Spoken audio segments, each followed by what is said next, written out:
You ask Tiger to solve. This deals with linear equations with one unknown. The final result is b equals 6. Let's solve it step by step. Group all constants on the right side of the equation.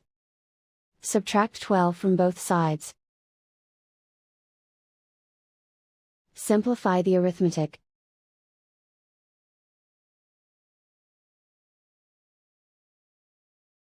Isolate the b. Multiply both sides by 3. Group like terms.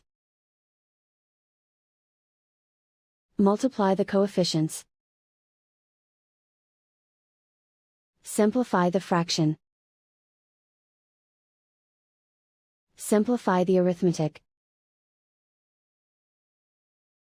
And so the final result is b equals 6.